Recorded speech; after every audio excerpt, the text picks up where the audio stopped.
Assalamualaikum warahmatullahi wabarakatuh. Perkenalkan, nama saya Evi Pranian dari Prodi Bahasa Inggris semester 4. Di sini saya akan menjelaskan tentang perkembangan peserta didik dalam perspektif ilmu pengetahuan. Pengertian perkembangan peserta didik. Secara bahasa, perkembangan adalah proses menjadi bertambah sempurna kepribadian, pikiran, pengetahuan, dan lain-lain. Sedangkan menurut istilah, perkembangan adalah proses perubahan yang berkesinambungan dan saling berhubungan yang terjadi pada setiap makhluk hidup, menuju kesempurnaan kematangannya. Menurut J.P. Kaplan, perkembangan juga memiliki arti yang sama dengan pertumbuhan. Namun, kata pertumbuhan biasanya sering diartikan sebagai proses perubahan kuantitatif dari perubahan fisik.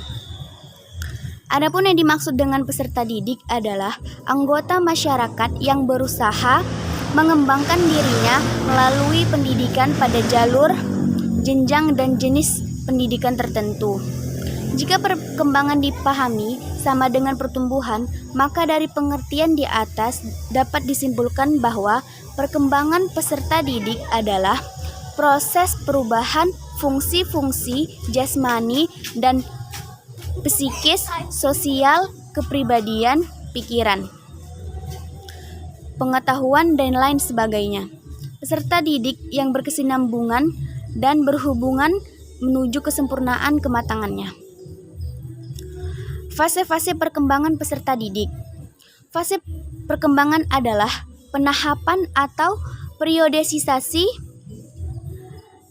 rentang kehidupan manusia yang ditandai oleh ciri-ciri atau pola tingkah laku tertentu. Berdasarkan hasil penelitian para ahli, terlibat bahwa dasar yang digunakan untuk mengkaji periodisasi perkembangan anak ternyata berbeda-beda. Secara garis besarnya, terdapat 4 dasar pembagian fase-fase perkembangan ini, yaitu 1. Fase perkembangan berdasarkan ciri-ciri biologis. 2. Konsep didaktis. Yang ketiga, ciri-ciri psikologis. Dan keempat, konsep tugas perkembangan. Berikut penjelasannya. Periodisasi perkembangan berdasarkan ciri-ciri biologis. Periodisasi perkembangan ini diantaranya dikemukakan oleh Aristoteles 384-322 SM yang membagi masa periodisasi perkembangan selama 21 tahun dalam 3 masa, yaitu fase masa kecil dari 0 sampai 7 tahun. Fase ini diakhiri dengan pergantian gigi. Yang kedua, fase anak sekolah 7 sampai 14 tahun. Fase ini dimulai dari pertumbuhnya gigi, baru sampai timbulnya gejala berfungsinya kelenjar-kelenjar kelamin. Kemudian yang ketiga, fase remaja atau yang biasa disebut pubertas, umur 14 sampai 21 tahun.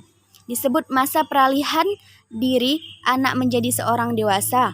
Fase ini dimulai dari bekerjanya kelenjar-kelenjar kelamin sampai akan memasuki masa dewasa.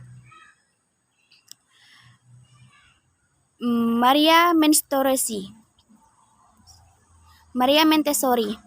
Menurut Maria, pembagian fase-fase perkembangan meliputi periode 1 0 sampai 7 tahun, yaitu periode penangkapan dan pengenalan dunia luar dengan panca indera.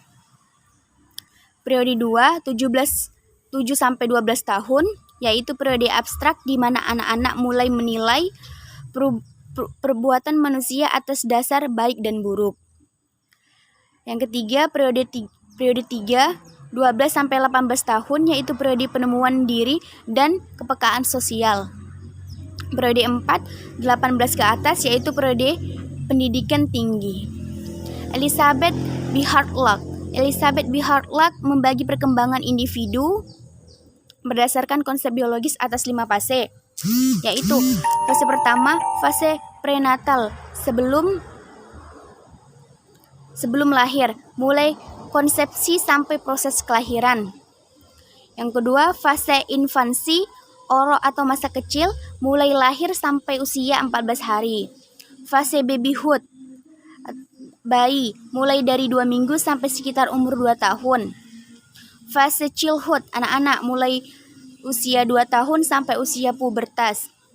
Fase adolescence, remaja, mulai usia 11 tahun sampai usia 21 tahun, yang dibagi atas 3 masa. Fase pre-adolescence, mulai dari 11 dan 13 tahun untuk wanita dan usia sekitar setahun kemudian untuk laki-laki. Fase early adolescence, mulai dari 13 sampai 14 tahun sampai 16-17 tahun. Fase late adolescence, masa-masa akhir dari perkembangan seseorang atau hampir bersamaan dengan masa ketika seseorang tengah menempuh perguruan tinggi. Mungkin cukup sekian yang dapat saya jelaskan. Kurang dan lebihnya saya mohon maaf. Wabillahi taufiq wal hidayah. Wassalamualaikum warahmatullahi wabarakatuh.